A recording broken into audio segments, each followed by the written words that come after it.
Hello. On my table behind me, we have black fabric. Today's lesson is going to be all about making backdrop for a photographer. So here I have 10 meters of fabric. So I'm going to join these fabric so that she can have a wide span. So at the moment we're going to turn the hem and the top of this, let's call it curtain, but even though it's a backdrop, we're going to turn it, say roughly around 6 inches, so that that pole can go through it. So basically I am making curtains really, but it's backdrops. So for all you photographers,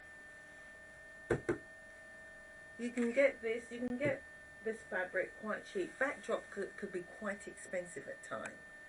So you can get this fabric for roughly around £5 a metre. And it will work out well. So here we go. We're going to turn it up. So all we're going to do is measure. I've got two. I've laid the fabric here twice. So we've got two, and it depends on how big you want your backdrop. You just put one on top of the other. As for this one, it's only going to be two. So we're going to work on two of them at the same time. So we're going to turn this up, say roughly, let's turn it up, let's do 8 inches. 8 inches, and then fold it under.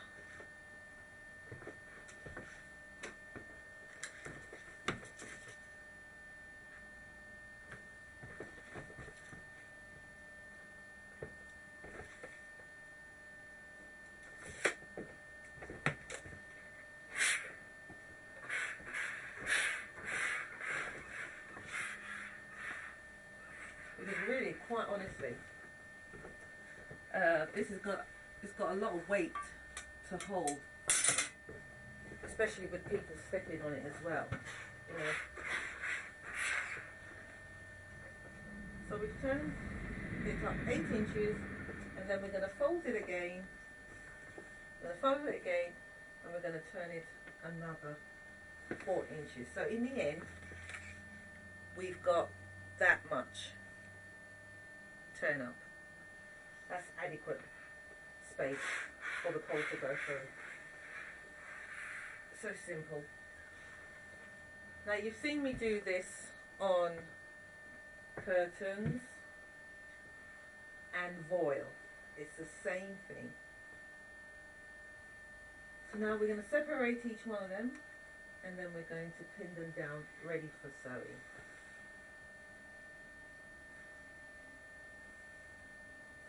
There we go, that's one. And as I said before, we put the pins going downwards. And why do we do that? So that the machine can go over it. We don't want to spend time keep pulling out the pins as we sew. And all I want to do is just get on with it. So we put them that way, and at the end of it, when I finish, I take the pins out. Now, as I said to you before, I do both of this like this, the hem, but at the side of the hem, at the side of the seams, I don't put pins there, because even though I do this first, I'm not going to actually stitch the hem first. I'm going to actually stitch the seam. I've just got this ready for when I'm ready to hem it. So even though I've done this and put my pins in it, and put pins, then I'll put the two fabrics together and I stitch the seams up. Then when I stitch it up, I let this down a little bit and continue. And then when I've done that, I turn it back on its side, and then I continue to sew the hem. And that gives me a perfect straight edge. And I like doing it that way. I'll see you in a sec. Right, so as I said to you, this fabric is 10 meters. So it's cut in half, and we've got 5 meters at each side. So you've seen me do this to the bottom or the top, because it could be either way. So now I've got quite a lot of fabric at the bottom there. So I'm going to pull it all through, right? And I'm going to straighten up the edge at the other end. And I'm going to do it exactly the same to the other end.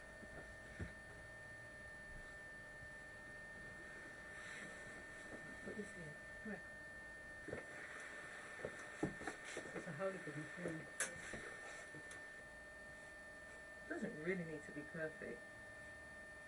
We've got enough fabric to play with. By the time I stitch it, it will twist on me and give me problems. So you might as well get it right first time and straighten it out. So that's what I'm doing, straightening it up. And it's as simple as that. I can see my marking where my 8 inches is. Put it to 4 inches, fold it up again and iron it. And that becomes my nice straight edge. Such a simple job to do. And once again, one at a time. Now, if you've got a backdrop which is really large, this is the way you will do it. And you will put all your joining on top of each other, so you can have, well, I've got here 2. You can have 2, 4, 6, 8, or even odd numbers, because I just did even numbers. And you do it all at this stage and get it all ready to have a nice straight hem, and then stitch up all these seams at one time. And by the time you're ready to stitch up the top and the bottom, perfect. Here we have the hem. We have both hems, as I told you, 4-inch turn on each one of them. Now it's here, what I do is I put the seams together, and where the hems are at this side, I pull them out. I take my pins, I remove my pins, and I open it back up fully to its original, and where I can see where my folds are, or you can knit them if you wish. Now I'm going to stitch this first because this is so big. I'm going to stitch it before I overlock it, but my overlocker is a 4-threader, so it can handle it anyway, but I just want to stitch this first because there's a lot of it, to make sure that it meets.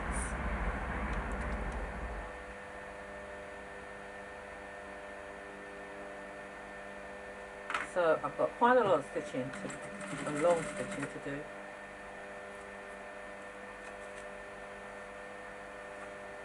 And this person has requested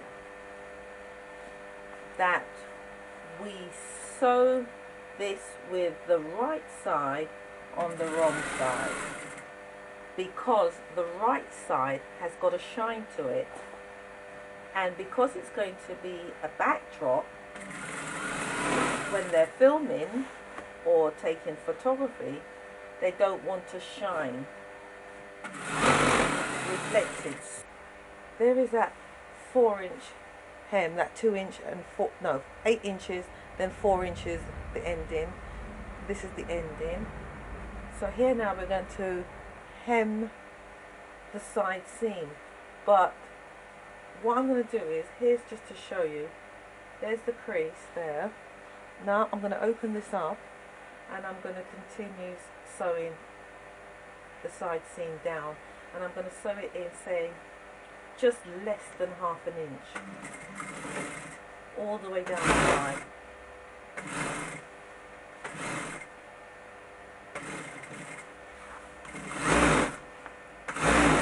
And this will tidy up this side here.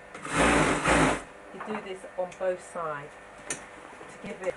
So now that's done. Now we've come to the point where the pole is going to go through. This is where the pole goes through. So we're going to stitch now at the edge here.